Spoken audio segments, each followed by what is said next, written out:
안녕하세요. JIN 경제입니다. 낚시를 즐기시는 분들이라면 낚싯대에 선명하게 박힌 카본이라는 글자를 한 번쯤 보셨을 겁니다. 가볍고 튼튼하다는 것 외에 이 검은 실이 국가의 안보와 여러분의 지갑에 어떤 영향을 주는지 깊게 고민해 본 분은 드물겠죠. 하지만 오늘 이 영상을 다 보시고 나면 길가에 지나가는 수소버스나 하늘을 나는 로켓을 보는 눈이 완전히 달라지실 겁니다. 머리카락보다 얇은 이 실 한 가닥이 사실은 미사일의 사거리를 결정하고 한 국가의 첨단 산업 생태계를 통째로 쥐고 흔드는 전략 물자라는 사실을 말입니다.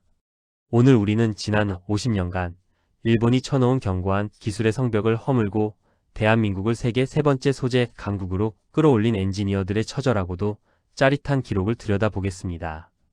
우리가 흔히 말하는 탄소 섬유는 사실 다 같은 물건이 아닙니다. 골프채나 낚싯대에 들어가는 일반적인 등급이 있는가 하면 우주항공이나 국방 분야에 쓰이는 초고강도 등급인 T1000급이 존재합니다. T1000급 탄소 섬유는 철보다 10배 이상 강하면서 무게는 4분의 1에 불과한 마법의 소재입니다. 이 실 한 가닥으로 서울 강남의 수십 층짜리 아파트를 들어 올려도 끊어지지 않는다는 계산이 나옵니다. 그런데 왜 우리는 이 좋은 소재를 지금까지 직접 만들지 못했을까요? 그 배후에는 일본의 토레이라는 거대 기업이 세운 50년의 철옹성이 있었습니다. 일본은 이 기술을 단순히 돈을 받고 파는 상품이 아니라 국가의 위상을 결정하는 권력으로 활용해 왔습니다. 탄소 섬유는 국제적인 수출 통제 규범인 바세나르 체제에 묶여있는 품목입니다. 돈이 아무리 많아도 일본이나 미국 정부의 승인 없이는 단 1g도 해외로 나갈 수 없습니다. 일본은 한국 기업들이 이 소재를 요청할 때마다 번거로운 서류 작업과 까다로운 실사를 요구하며 우리 산업의 숨통을 조여왔습니다. 마치 명품 매장에서 단골 손님에게만 물건을 팔듯 일본은 자신들의 입맛에 맞는 국가와 기업에만 이 기술의 혜택을 허락했습니다. 우리 엔지니어들은 일본 공장 근처에도 접근할 수 없었고 핵심 제조 공정은 철저히 베일에 쌓여 있었습니다. 기술을 사고 싶으면 무릎을 꿇으라는 무언의 압박이었죠. 하지만 한국인은 안 된다는 말을 들을 때 가장 강해지는 민족입니다. 전북 전주의 한 외딴 공장에서 이름 없는 연구원들이 이 거대한 요새를 무너뜨리기 위한 비밀 프로젝트를 시작한 것이 14년 전의 일입니다. 당시 효성그룹의 연구원들이 마주한 현실은 참담했습니다. 탄소 섬유를 만드는 과정은 흡사 지옥의 불길을 다스리는 것과 같습니다. 원료가 되는 아크릴 수지를 뽑아내어 이를 수천 도의 고온 가마에서 굽는 과정인데 여기서 단 0.1도의 온도 차이만 생겨도 실은 순식간에 재가 되어 날아가 버립니다. 일본 기술자들은 비웃었습니다.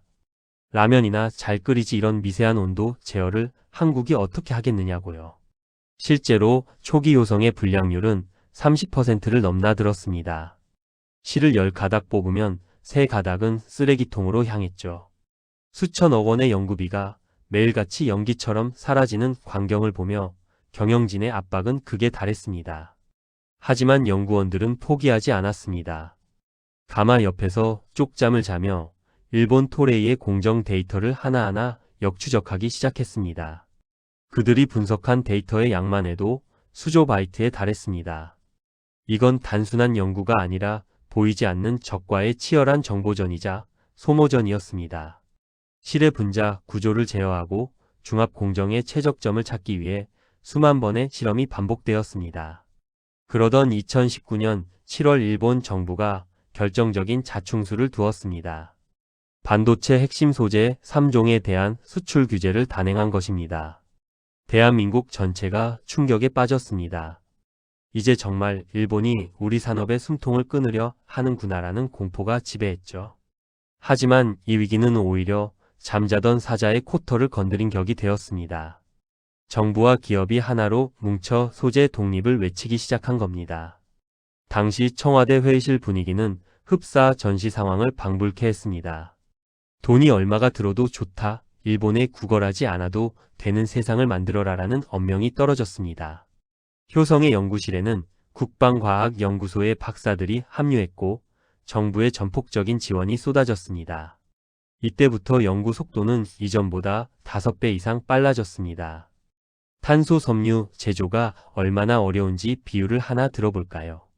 서울 강남 한복판에서 눈을 감고 바늘귀에 실을 깨는 것보다 어렵습니다.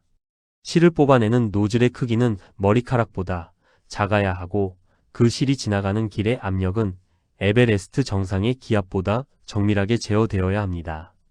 조금만 압력이 높으면 실이 터지고 조금만 낮으면 강도가 떨어집니다. 효성 엔지니어들은 이 문제를 해결하기 위해 반도체 공정에 쓰이는 초미세 제어 기술을 탄소 섬유 공정에 접목했습니다. 반도체도 만드는데 이 검은 실 하나 못 만들겠느냐는 오기로 버틴 것입니다. 그리고 마침내 1000도의 가마 안에서 이전과는 비교도 할 수 없을 만큼 단단하고 매끄러운 검은 실이 뽑혀 나오기 시작했습니다. 그 실의 이름이 바로 티천입니다. 일본이 50년 동안 자랑에 마지 않던 오직 선택받은 나라만 가질 수 있다던 바로 그 소재였습니다. 2022년 10월 12일 마침내 승전고가 울렸습니다. 효성이 세계 세 번째로 티천급 초고강도 탄소 섬유 개발에 성공했다는 공식 발표가 난 것입니다. 이 소식이 전해지자마자 일본 토레이 본사는 그야말로 초비상 사태에 돌입했습니다. 어떻게 한국이 14년 만에 우리 50년 노하우를 따라잡았느냐며 믿기지 않는다는 반응을 보였죠. 하지만 팩트는 명확했습니다. 한국이 만든 탄소 섬유의 인장 강도는 6.4기가파스칼 이상이었습니다. 이제 게임의 룰이 바뀌었습니다.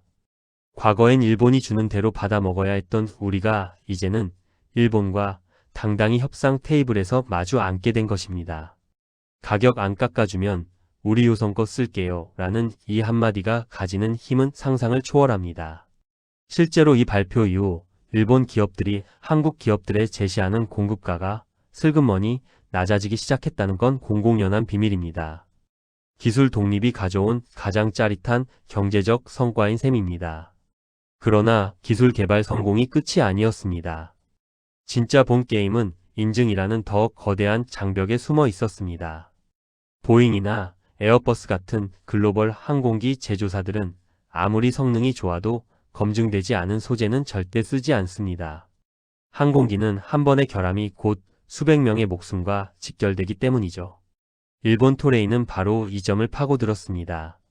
성능은 비슷할지 몰라도 우리처럼 30년 동안 비행기에 써본 데이터가 너희에게 있느냐라고 공격했죠.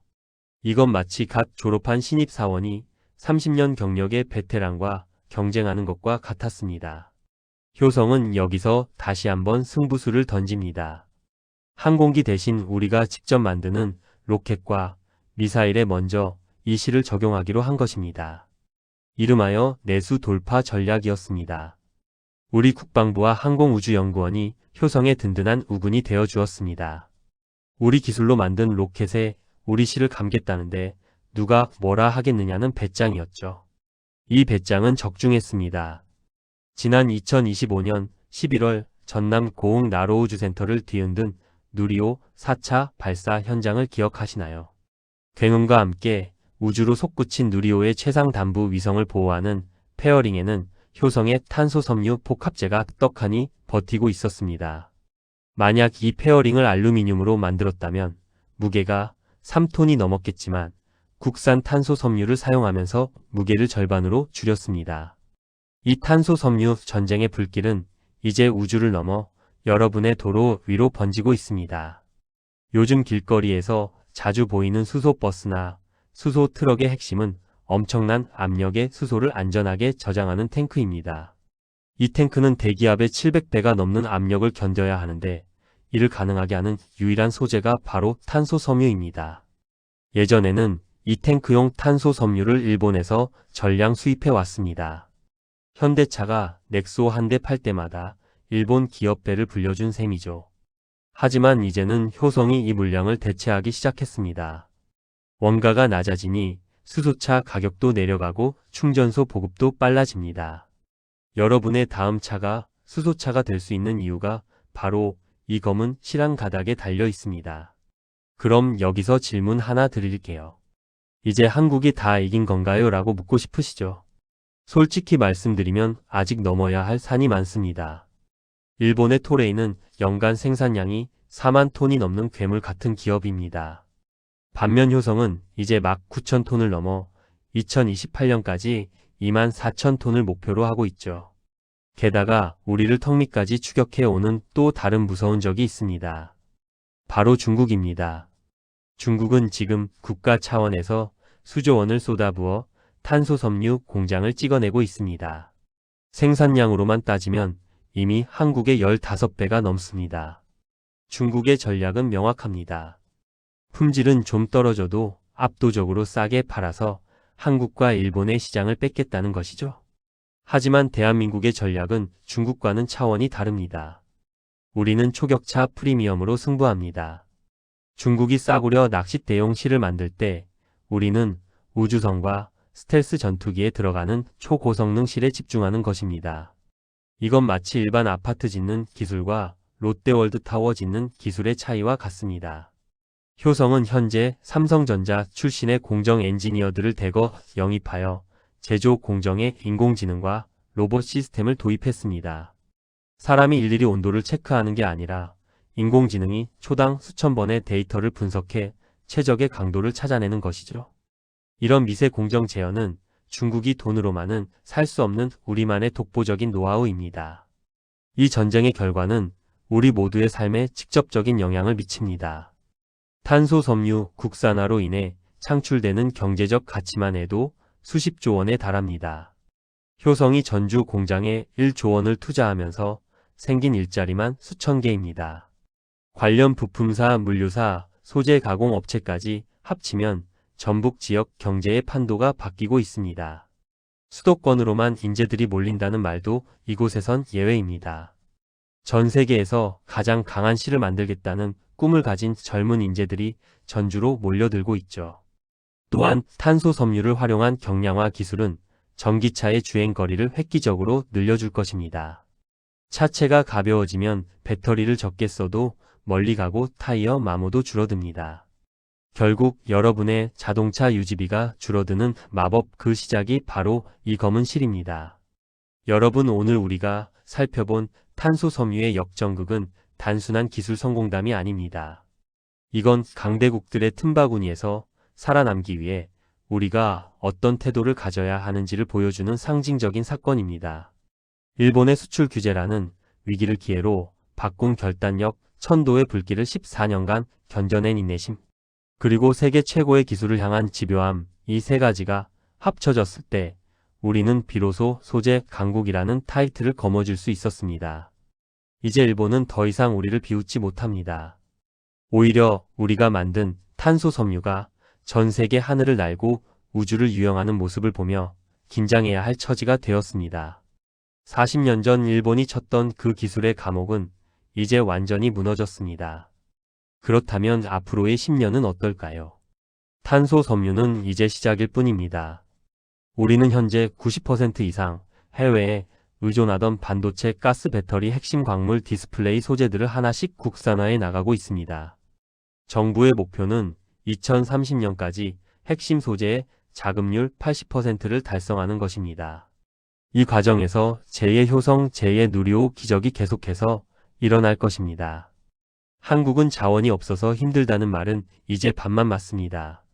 우리에게는 자원은 없지만 그 자원을 세상에서 가장 가치 있게 만드는 사람의 기술이 있기 때문입니다.